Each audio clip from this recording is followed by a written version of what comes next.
Have you ever wondered if you can harvest electricity in a very different way? It made me think a lot, and I had to do a couple of research to find the answer. If I just were making another project off the internet, there wouldn't be much innovation going on. It wasn't easy to think of an energy alternative that's not related to wind, solar, hydro, or biogas. But there was this time where an idea just hit me. Thousands, hundreds of thousands, or even millions of footsteps land each second. Each footstep creates a great amount of force. Force that's equivalent to your own body weight. We know as a fact that an average human takes 7,000 steps a day.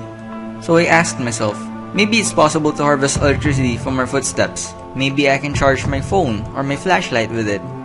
Yes, it sounds like a crazy idea, and judging by the sound of it, doesn't even have a practical use. Neither will it solve the world's energy crisis. But at the end of the presentation, it may even be proven wrong. I'm a Filipino. I live in the Philippines, and just by looking around my surroundings, I can see that a lot of people are suffering from poverty. And just like what Angelo Casimiro said, a simple source of light is a big deal for people who don't have access to electricity. Hi, I'm Angelo. I'm 15 years old and I live in the Philippines. I've been making projects since I was 4, and back then I used to do a lot of things with my grandpa. We used to spend time together making projects.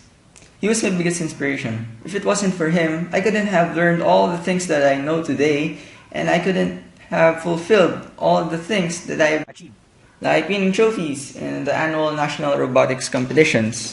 When he passed away, I continued our hobby in honor of him. Well, I do projects on a day-to-day basis, and when I have enough free time, I document my projects, then post it on instructables.com. You'll find some of my works in Lifehacker, Stumble Upon, Treehugger, or NetVibes. Aside from posting tutorials and write-ups online, I also compete in the national robotics competitions. Like this, I have here my 10x10 cm sumo bot.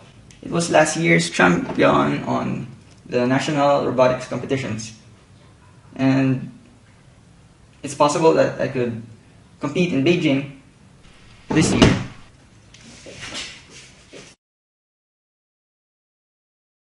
I like to make projects that has something to do with hi-fi setups, boombox,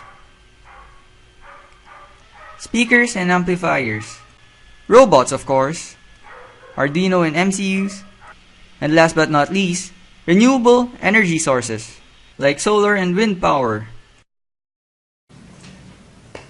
I would like to implement this project on the so-called smart shoes.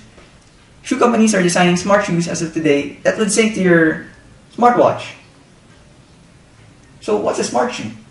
Well, a smart shoe is a shoe that establishes a wireless connection with your smartwatch, then send in the results of the number of footsteps that you've taken and your current weight. Any sensor that you can place right into your shoe that could send data. Well, let's say you're a hiker. You like to go camping, go outdoors, and explore the wilderness. And sometimes hikers don't want to get lost. That's why they carry GPS. What if you can place a GPS chip inside your shoe so that when you get lost, you can just press a button, then people can start finding you. Or you can use it at least to send your GPS coordinates to your smartwatch, making it much easier compared to pulling your cell phone or smart device. As a bonus feature, I would like to add a charging capability that would charge USB devices. So when you're outdoors and you don't have access to electricity, you can charge your smartphone with it. My insole generator does not use coils, motors, magnets, or anything that involves moving parts. I only have 2 pairs of piezoelectric discs. Well, this one's slightly larger than the regular ones because they measure 35 millimeters in diameter. The piezoelectric generator produces electricity when both crystals bend inwards. We have a pair mounted back to back. Wait, why make back-to-back pairs? When you make back-to-back pairs, you're able to harvest twice the power than just having a piece at one area.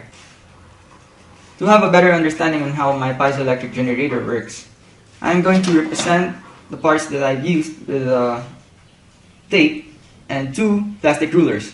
Imagine that the tape is the PVC and the hole is the hole that was grinded through the PVC surface. Our piezoelectric crystals or discs will be represented by the plastic rulers.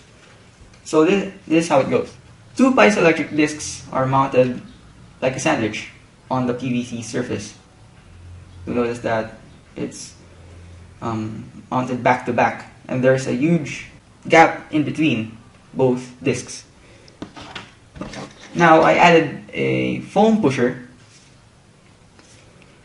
for the piezoelectric discs to bend inwards. You all know that piezoelectric elements produce electricity when they are actuated. That means they are subjected to mechanical stress. In our case, we're stepping on it. So the discs bend inwards. That's going to produce a lot of electricity. So why use two? Why not use one? Well, the answer to that question is pretty simple. We want to produce twice the power on the same surface. In our case, we have a back-to-back sandwich orientation. Once again, I'm Angelo. Thanks for watching.